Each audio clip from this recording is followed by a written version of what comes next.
Welcome back to my YouTube channel. If you don't know me, my name is Eli and I'm a crochet artist. I sell most of my work and patterns over on my Etsy, and I also post weekly videos here on YouTube. I've spent the last 2 months crocheting all of the presents for my family for Christmas this year, and I finally finished them, so I wanted to give you guys a full recap on everything I made this year.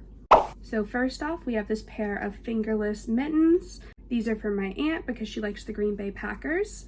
I made these to go along with a matching hat that my Nana is going to be gifting, which she bought from me a little while ago. So I used the same colors to make a matching pair of fingerless mittens for her. The materials I used in this was Caron Simply Soft, which I double stranded for the green part, and then the gold shade is Red Heart Super Saver. Next up for my brother, I made this simple black toque with a matching mini toque with a pom-pom for the gear shift in his car. I made the same thing for my brother's girlfriend, but I made her this pretty hat in this minty green shade with a matching one for the gear shift in her car as well. I used the Loops and Threads basic acrylic yarn, and then this pom-pom I got off of Amazon. For my Nana, I made these two pot holders.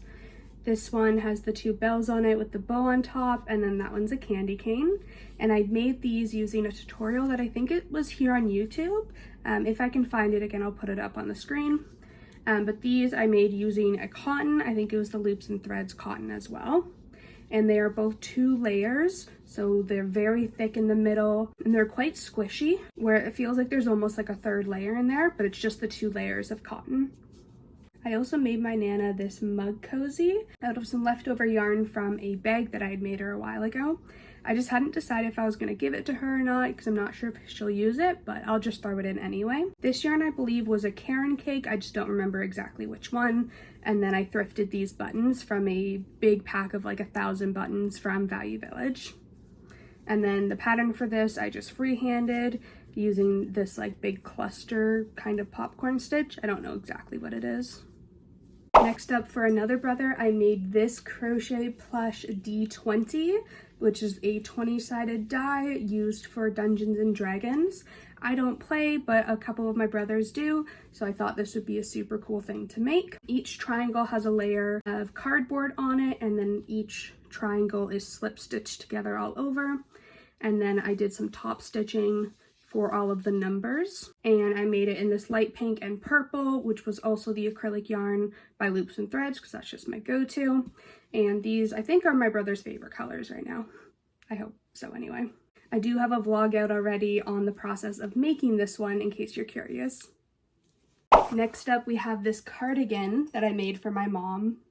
It's this beautiful shades of green and blue with like a little bit of like a yellowy tint in some places. It's super soft as well, very cozy. This one was a Caron cake as well, but it was a bit of a thinner one, and it was using the more tubular yarn, where it's like, I think it's a knitted tube filled with fibers. So it's very, very pretty with all these different colors and shades in it. I also have a vlog out on this one as well, going through the process of making it. This one is definitely one of my favorite gifts I've made, and I would definitely wear it myself. For another brother, I made this sweater. I made this using the gorgeous Alpine stitch. So there's so much texture in there. This took forever to make. It took way longer than I thought it would because the stitching and details are so much smaller than I thought they would be. But it turned out so pretty. I love every part of it. It's got these beautiful ribbed cuffs, got a nice ribbed border on the bottom as well. The hood has this nice round edge on the outside of it with these drawstrings. I think it came together beautifully, and I will be having a vlog going up on this one soon as well. For one of my kid brothers, I made this plush dog, which I made to replicate my family's dog, Maxie. She is mostly white all over with these big brown splotches on her face, and I tried to get the details as close as I could with the white line going down the middle. I made her ears specific as well, as the left ear has this big spot on it, and this one has a bunch of tiny spots. And then I gave her a little pink belly because she has a pink spot on her belly. We always joke that she looks like a little piggy. She's so cute. And then I gave her a really big round belly because she also has a really big round belly. This one, I'm so happy with how it turned out. I think she's in such a cute little like Superman position. I made this one using a pattern that I found on Etsy. I'll put it up on the screen as well. I just modified the colors of one of the patterns just so I could make it specific to my dog, but that's how she turned out. That's how she looks. And the last gift I made, the biggest gift I made, is this snake that I made for one of my younger brothers. I made this for my 9-year-old brother, and it has 4 different snakes on it. So it starts off here with this red and black head, and this section of the snake is the Scarlet King snake. So we have the black, yellow, black section, and then another black, yellow, black, and it follows that through the whole body. These ones have a smaller head than most snakes. There's not as big of a difference from the neck to the head, so I tried to match that up on how I made it. They do have pretty red eyes, but I didn't have any red backings for these. But because the red shows through the clear part, I think it works fine. I think his head is just so cute. The next section is the ring neck snake, which is this black and orange section. On the ring neck snakes, they do have an orange ring that goes around their neck, but I had already done the first section, so we don't have that. We just have this part. Next up, this green and white spot is the emerald tree boa, and this one is one of my personal favorite snakes because the green is just very pretty. This green isn't super accurate to it, but it was the best green I could find in plush yarn, but they are very, very pretty and vibrant green. Some of them do have a bit of a yellow underneath, but I didn't do that on this one. I just tried to get the stripes to look good and like organic, because they're supposed to just be all over the body. Some of them are just continuous lines, some are connected, some are just spots. So I tried to match that. And then the last one I think is called the mangrove snake.